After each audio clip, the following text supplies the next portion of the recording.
Spence Campbell is a former Henderson County Republican chairman, and he's been very active in civic affairs. He's a retired Army colonel and intelligence officer. He did 2 combat tours in Vietnam. As a combat veteran of Vietnam, Spence, I have to salute you. I did 2 months in the area and spent 8 months in the hospital recovering. So I wasn't in a position to, or in a mood to do 2 tours. He's graduated the University of Tennessee, has a master's from Georgetown University in Russian area studies. One of his campaign themes has been character, competence, commitment, and courage. He's married to Marianne, formerly Marianne Eubank of Hendersonville.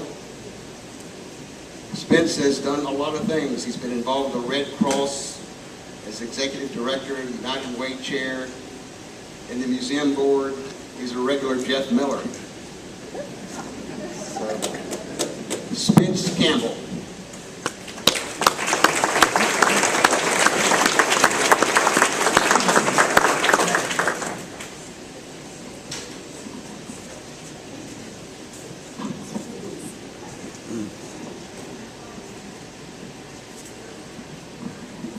Hello up there. Can you hear me?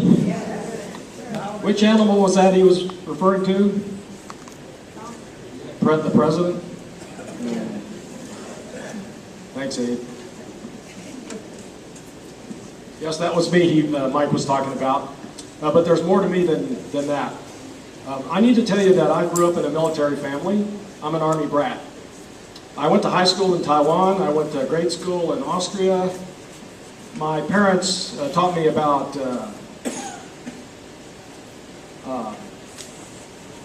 military values and American values. By the time I left home, I knew what duty, honor, and country meant, and I thought everybody else did. But when I went to Vietnam, I began to realize how lucky we Americans are. Because what I saw there wasn't like anything I saw anywhere else. And I endured it twice without really understanding all of what I needed to know as a public servant. And after 25 years and 12 years in Europe and a lot of deployments to the Middle East and other places for wargaming exercises, I began to understand the difference between democracy, freedom, and oppression.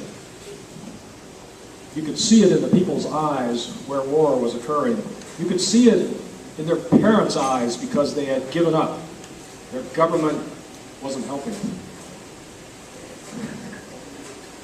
It dawned on me that difference was a gift from the founders of this country and the Constitution that they created. There is a word that characterizes what they intended that isn't in the Constitution.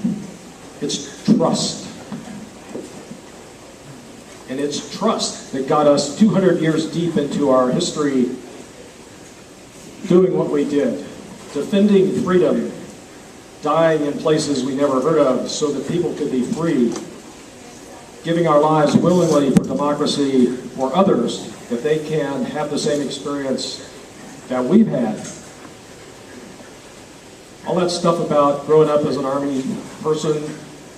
The other thing my father told me was, you're on your own, Jack. Do what you want, but don't come back.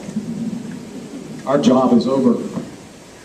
So it occurred to me that when I came to Hendersonville after I retired 20 years ago, I needed to learn what a community does, and I didn't know.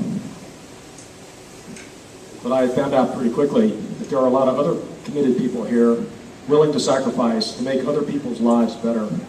Community service here is an ethos that's as important as any there is.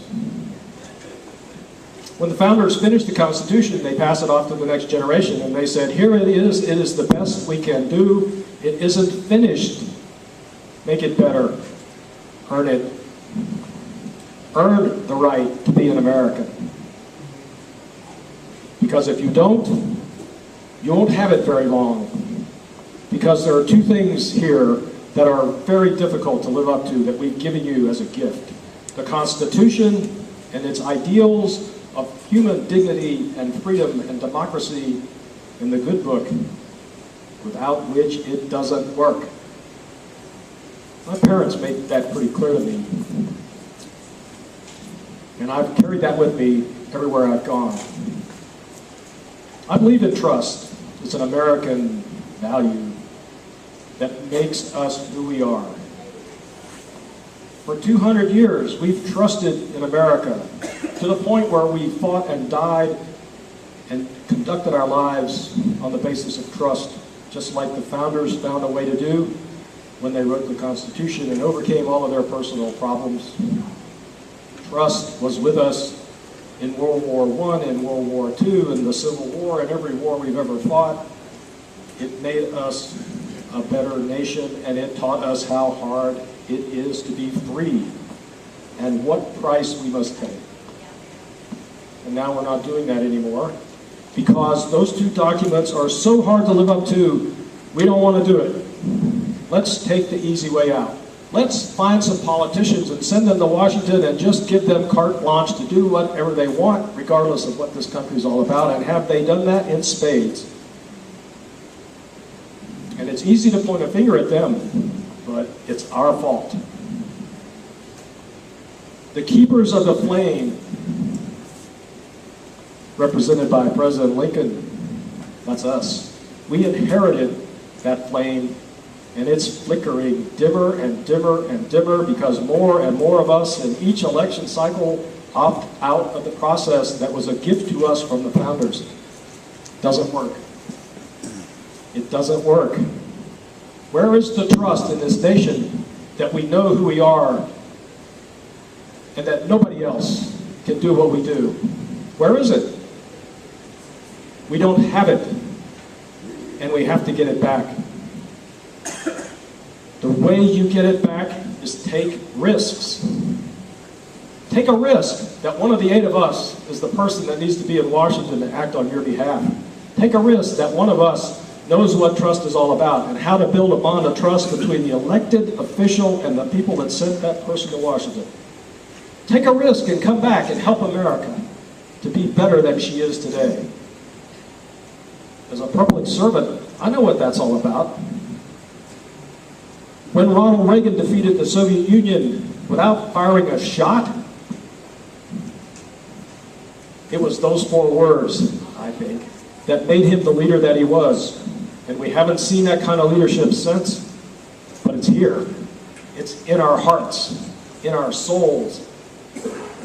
We need to find that leader who has the competence, the commitment, the character, and the courage to take risks and accept the responsibility for what happens. That's me. I'm willing to do that if you give me the chance. I'm Spence Campbell, and I'm asking for your vote. Thank you very much.